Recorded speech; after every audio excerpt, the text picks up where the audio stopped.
غزہ میں فلسطینیوں کی نسل کشی سے روکنے کی کوئی ممکن ہے بات اس سارے پروسیس میں؟ بہت شکریہ تنزیلہ. میرا خیال ہے کہ غزہ میں نتن یاہو کو نہ صرف یہ کہ روکنے والا کوئی نہیں، اس کے جرم میں سارے شریک ضرور ہیں. اس لیے کہ ابھی جو امن مذاکرات کے نام پہ دوحہ میں مذاکرات ہو رہے تھے، حماس نے وہاں پر بہت زیادہ لچک کا مظاہرہ کیا، لیکن اس کے باوجود آپ دیکھیں کہ اسرائیل نے اور امریکہ نے کہا ہے کہ ہم مذاکرات کو خاتمے کا اعلان کرتے ہیں اور ہم طاقت کے ذریعے اپنے مقاصد حاصل کرنے کی کوشش کریں گے. یہ وہ دنیا کی طاقتیں ہیں کہ جو باقی دنیا کو یہ کہنے کی کوشش کر رہی ہیں کہ ہم اپنے سیلف ڈیفنس میں یہ کرتے ہیں، لیکن دوسری طرف حماس نے اتنے شدید حالات سے گزرنے کے باوجود جو لچک کا مظاہرہ کیا، اب ان کے سامنے یہ مطالبہ انہوں نے رکھ دیا کہ پہلی بات تو یہ کہ وہ مکمل طور پر غزہ سے نکل جائیں گے، اور اس کے علاوہ اگر غزہ میں کوئی نیا حکومتی انتظام بنائیں گے تو اس میں حماس کا کوئی رول نہیں ہوگا. یہ ہے دنیا کی جو لبرل ڈیموکریسی کے چیمپئن اپنے آپ کو کہتے ہیں کہ وہاں کی ایک پاپولر تنظیم ہے یعنی حماس، جس کو ان کے عوام نے منتخب کیا ہوا ہے، انہوں نے اس کی حکومت بنائی ہوئی ہے. تو آپ زور بازو اپنے طاقت کی بنیاد پر کہتے ہیں کہ غزہ کا وہاں کوئی کردار نہیں ہونا چاہیے، اور وہاں پر آپ اندازہ کریں کہ غزہ ہیومینٹیرین فاؤنڈیشن کے نام سے امریکن اور اسرائیلی جو ہے انہوں نے ایک چھوٹی سی فاؤنڈیشن بنائی ہے، اور اس کی ذمہ داری ہے کہ وہ وہاں پہ غزہ کے عوام کو امداد پہنچائیں گے. لیکن جب ان کے امدادی کیمپوں پہ غزہ والے آتے ہیں امداد لینے تو ان کے اوپر فائرنگ کر دی جاتی ہے. اور اصل کام یہ ہے کہ یہ وہاں پر مزید جو نوجوان ہیں، بچے ہیں، عورتیں ہیں، بوڑھے ہیں، ان کو گھروں سے باہر نکالنے بہانہ بناتے ہیں. جب یہ جاتے ہیں تو ان کو مارا جا رہا ہے. یونائٹڈ نیشن کے فوڈ پروگرام کی ابھی جو رپورٹ آئی ہے اس کے مطابق 1/3 غزہ کی آبادی جو ہے، یعنی ہر 3 میں سے 1 بندہ جو ہے شدید بھوک کا شکار ہے، اور کئی دنوں سے انہوں نے کھانا نہیں کھایا ہوا. اسی طرح انہوں نے بتایا کہ 90,000 خواتین اور بچوں کو فوری طور پر یعنی ایمرجنسی میں طبی امداد کی ضرورت ہے کہ جو ان تک نہیں پہنچ رہی. اسی طرح آپ یہ دیکھیں کہ گزشتہ چند دنوں میں 122 لوگ، صرف 122 لوگ یعنی بھوک سے مار گئے ہیں، جو گھروں میں بیٹھے ہوئے ہیں یا کہیں پہ بیٹھے ہوئے ہیں. یہ لوگ ہیں جو ابھی کیمپوں تک نہیں پہنچ سکے اور گھروں میں فوت ہو گئے ہیں.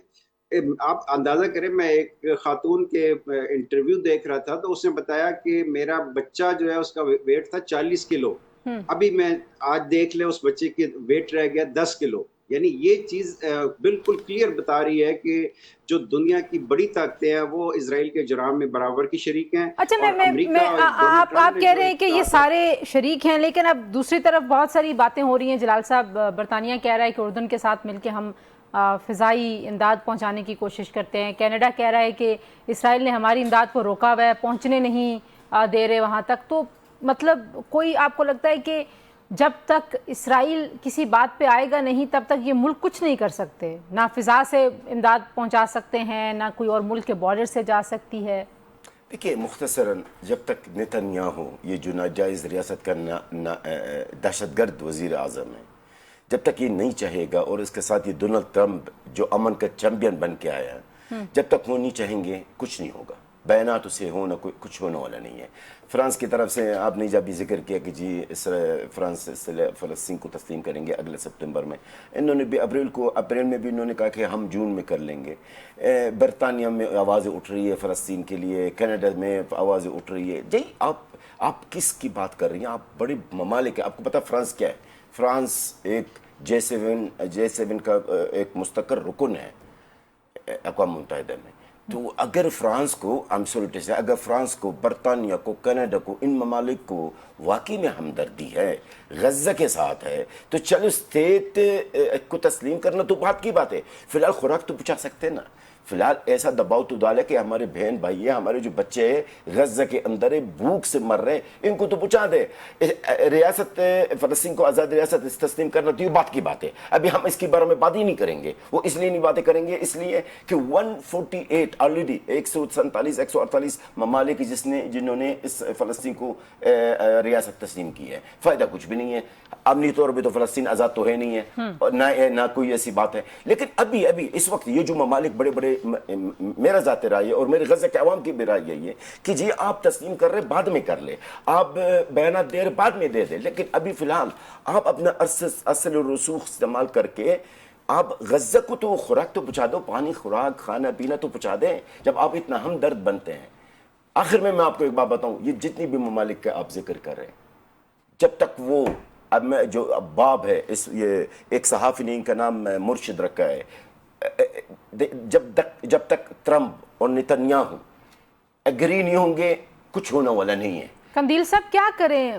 ظاہر ہے ایک اتنا بڑا انسانی المیہ جس پہ آپ دیکھیں کہ گفتگو کرتے ہوئے اقوام متحدہ کے جو عہدیداران ہیں ان کی آنکھوں میں بھی آنسو آ جاتے ہیں, جب کوئی فلسطینی وہاں جا کے بات کرتا ہے تب بھی لوگوں کی آنکھوں میں آنسو آ جاتے ہیں.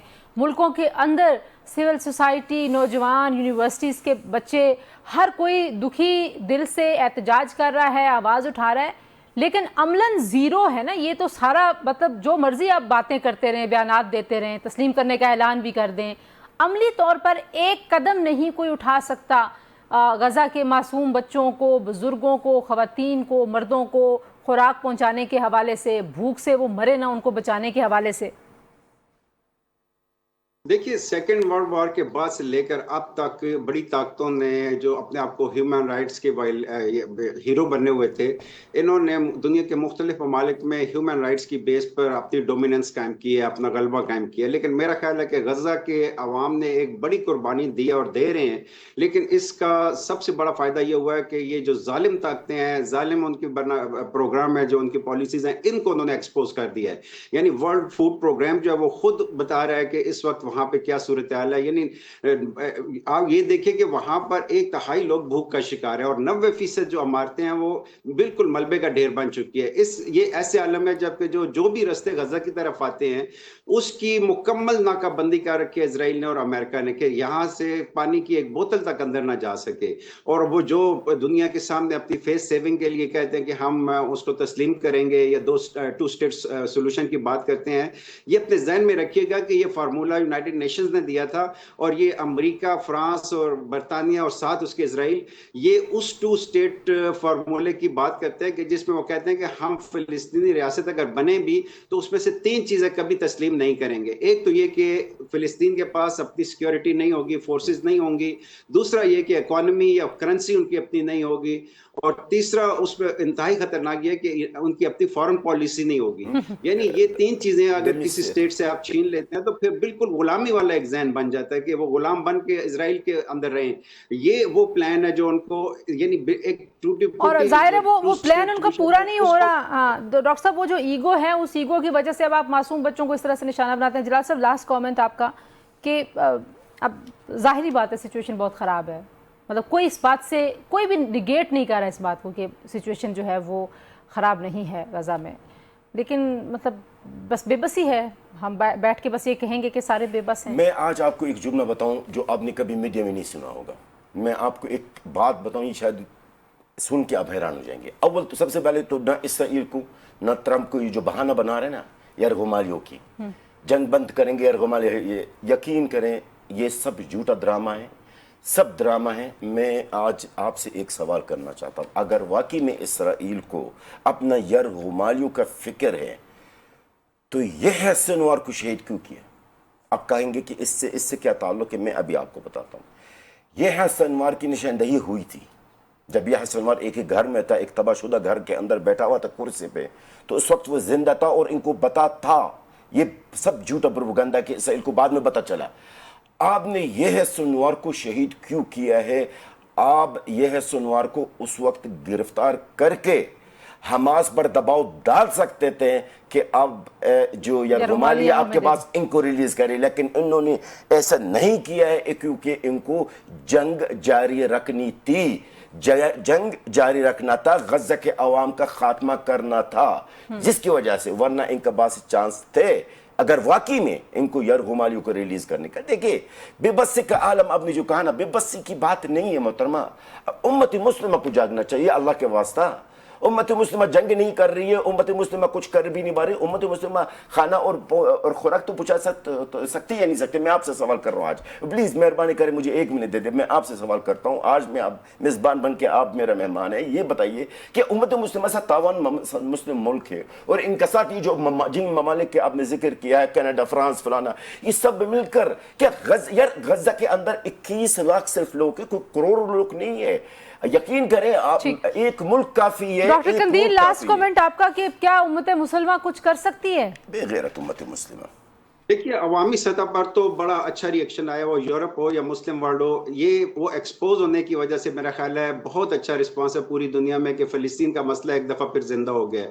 اور اگر ہم فیوچر میں بھی چاہتے ہیں تو میرا خیال ہے کہ دنیا کی اسلامی طاقتوں کو انڈو اسرائیل جو نیکسس ہے، یعنی اسرائیل اور ہندوستان کا، اس کے بارے میں بہت زیادہ الرٹ ہونا پڑے گا. اور یہ نیکسس اب چونکہ ایکسپوز ہو گیا ہے تو میرا خیال ہے نیئر فیوچر میں مسلم ورلڈ کے اندر ایک گریجولی ایسی اویئرنیس آئی ہے، اور وہ اسٹیٹ لیول پر بھی اور سوسائٹل لیول پر بھی ایک ری ایکشن آ رہا ہے.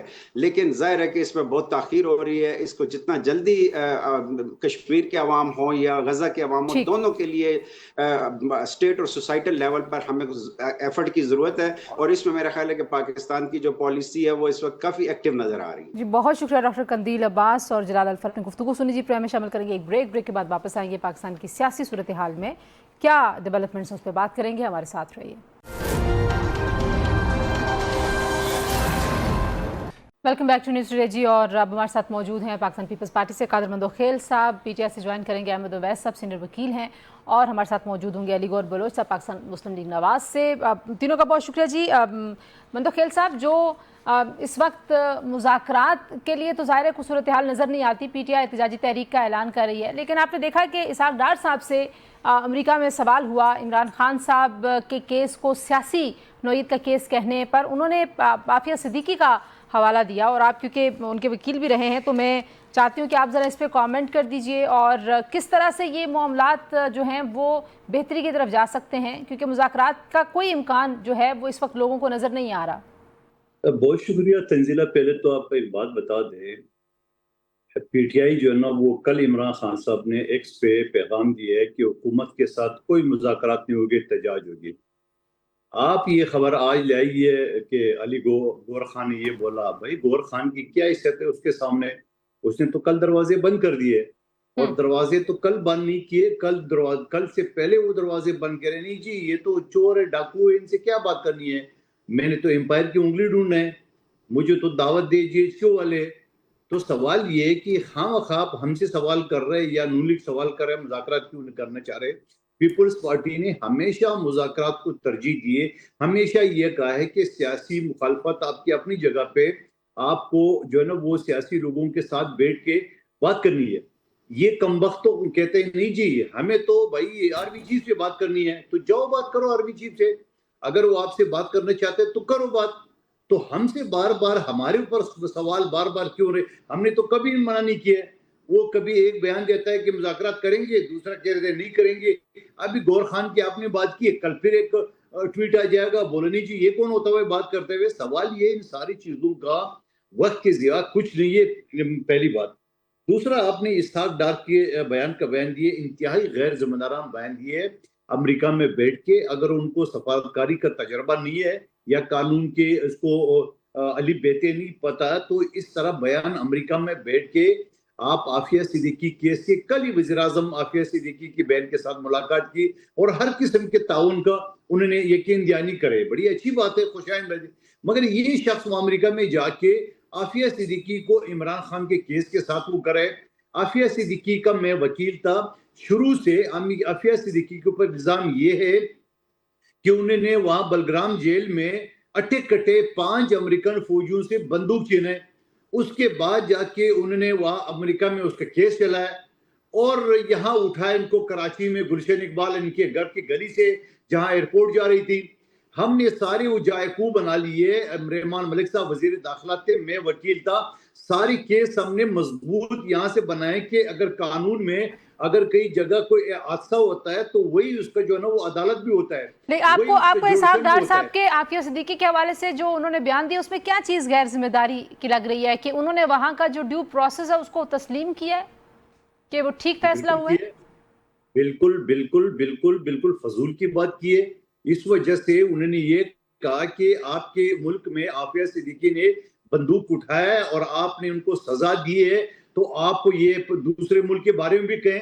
تو سب سے پہلے تو ان کو یہ پتہ ہونا چاہیے کہ کل ہی وزیر اعظم ملا ہے ان کی بہن کے ساتھ، اور اس سے پہلے اسلام آباد ہائی کورٹ میں اس کو مقدمہ بھی چل رہا ہے. حکومت تو یہاں کراچی کی عدالت سے میں نے یہاں عدالت سے ایک ڈائریکشن بھی دلائی ہے کہ تفتیشی افسر جائے اور عافیہ صدیقی کا بیان لے، اور اس پکڑ دکڑ میں گلشن اقبال میں ان کا چھوٹا بچہ جو ہے نا وہ بھی ضائع ہو چکا ہے، مطلب مر چکا ہے وہاں پہ افراتفری میں جو گر گیا اس کا، اور پھر اس کے بعد 2 معصوم بچے اور ہیں جو اس وقت بھی گلشن اقبال میں ان کی اس کے گھر پہ ہے، ان کی والدہ کے گھر پہ ہے، بہن کے گھر اور اس کے گھر پہ ہے، نانی کے گھر پہ. سوال یہ کہ آپ امریکہ میں بیٹھ کے وہاں پہ آپ اس طرح گفتگو کریں گے تو یہ تو آپ نے عافیہ صدیقی کا کیس خراب کرنے کی کوشش کی، کس کے آپ نے خراب کرنے کی کوشش کی، یہ سوال اسحاق ڈار سے پوچھا جائے. علی گور بلوچ صاحب، قادر مندوخیل صاحب جو ہیں وہ عافیہ صدیقی کے حوالے سے اس پورے بیان کو غیر ذمہ دارانہ بیان کہہ رہے ہیں. اب آپ کیا کہیں گے؟ احمد اویس صاحب بھی آگے، پھر میں ان سے پوچھتی ہوں پی ٹی آئی کے حوالے سے. دیکھیں، عافیہ صدیقی کا جو کیس ہے پاکستان کی طرف سے ہمیشہ سے مضبوط بنیادوں کے اوپر جو ہے کنٹیسٹ کیا گیا ہے، اور آپ نے دیکھا کہ ابھی کل ہی پرائم منسٹر صاحب جو ہے وہ ان کے دوبارہ جو ہے وہ سلسلہ میں، اور خاص طور پر آپ کو پتہ ہے کہ عافیہ صدیقی والے معاملہ میں جو حکومت کے ساتھ امریکہ کی بات ہوئی اس میں بھی پایا گیا، بلکہ پاکستان کی طرف سے جو سوشل میڈیا پر جو چیزیں آئیں تو وہ پاکستان ان کے ساتھ کچھ معاملات کرنے کے لیے بھی تیار ہے. احمد اویس صاحب، آپ سے بھی جو سوال ہے وہ یہی ہے کہ قادر مندوخیل صاحب کہہ رہے ہیں کہ عمران خان صاحب نے مذاکرات کے دروازے خود بند کیے ہیں، اور اگر بیرسٹر گوہر یہ کہتے ہیں کہ مذاکرات پہ پیش رفت ہونی چاہیے تھی، ابھی بھی بہتری کی طرف جانا چاہیے، تو بیرسٹر گوہر جو ہیں ان کی کوئی حیثیت ان کے بیان کی نہیں ہے، کیونکہ عمران خان صاحب کی پالیسی احتجاج ہے، مذاکرات نہیں ہے. بھائی جب مذاکرات نہ کیے جائیں اور ان کا تماشا اور تذلیل کیا جائے اور ان کا تمسخر اڑایا جائے تو پھر تو احتجاج ہی ہوگا نا، اور احتجاج ایک جائز طریقہ ہے.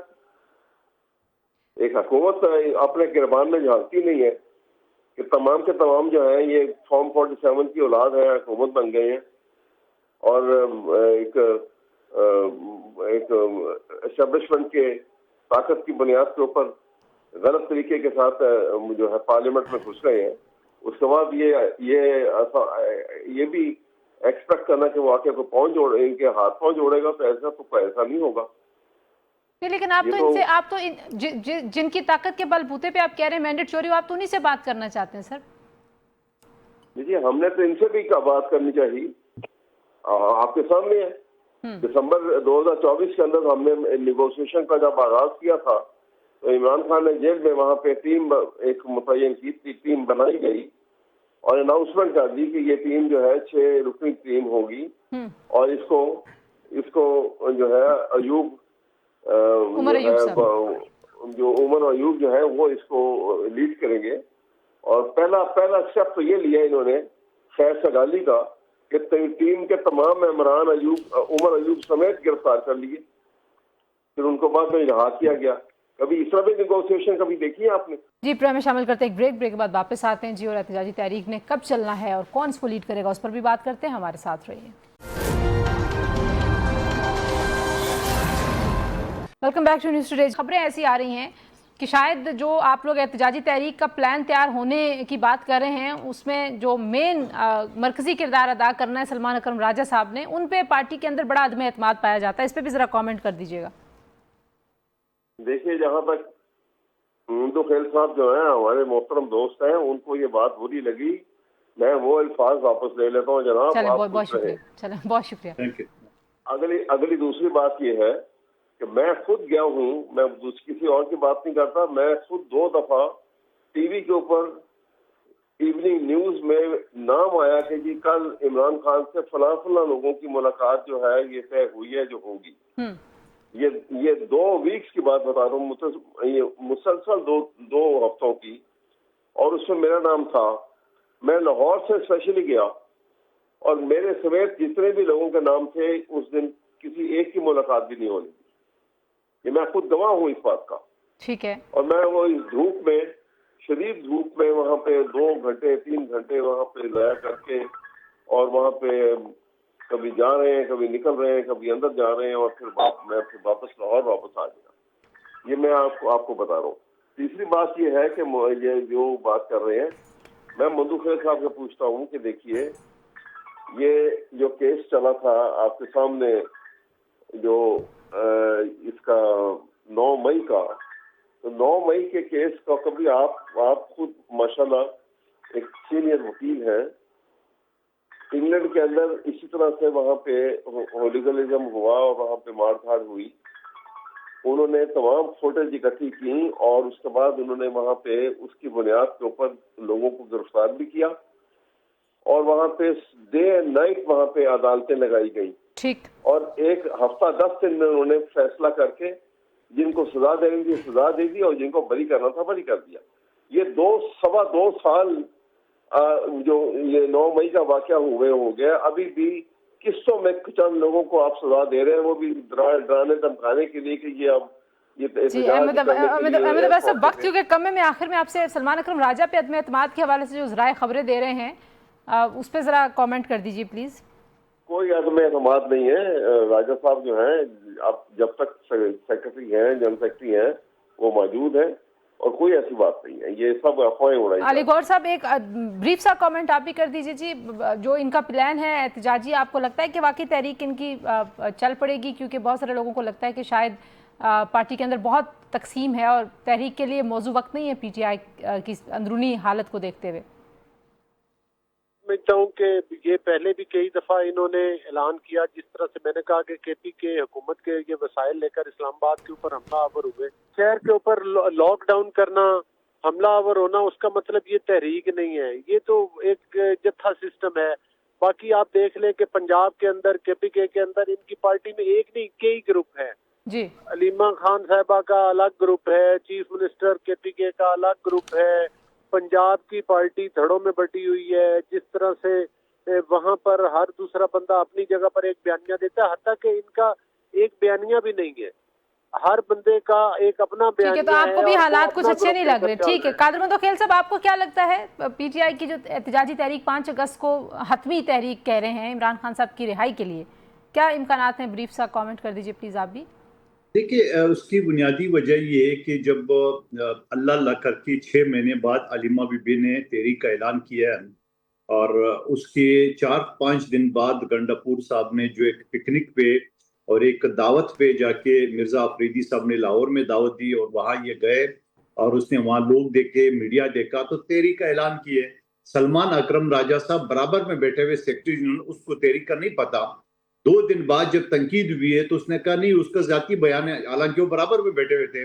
لیکن سوال یہ کہ وہ ابھی تو کچھ دن رہ گئے، آج 26 تاریخ ہے، تو آپ مجھے بتاؤ یہ تحریک کو یہ 5-6 دن میں یہ پیک پہ لے جانا تھا، تو پیک تو دور کی بات ہے، ابھی تک تو یہ ڈیسائیڈ نہیں ہوا کہ اس تحریک کو لیڈ کون کرے گا. یہاں تو کئی گروپ ہے جو علی گور بلوچ صاحب نے بات کی ہے، کون سا گروپ؟ یہ تو پشاور والا نیا گروپ ہی سامنے آ گیا ہے. سوال یہ کچھ تحریک شریک نہیں چلیں گے، یہ اسی طرح ٹاک شو چلتا رہے گا، آپ لوگوں کی بھی ریٹنگ چلتی رہے گی، ہوگا کچھ نہیں ہے. ابھی تک تو یہ طے نہیں ہوا کہ 3 مہینے میں چلنا ہے کہ 1 ہفتے 5 تاریخ کو چلنا ہے. کون لیڈ کریں گے؟ عمران خان کے بچے کریں گے، گنڈاپور گروپ کرے گا، علیمہ بی بی، بشرا بی بی، عاطف خان، بہت شکریہ یا وہ پنجاب کے لوگ. ٹھیک ہے، قادر مندو خیل صاحب، علی گور بلبل اور احمد عباس صاحب کی گفتگو آپ نے سنی جی. آج سے پروگرام کے لیے انشاءاللہ اگلے پروگرام میں ملاقات ہوگی. اللہ حافظ.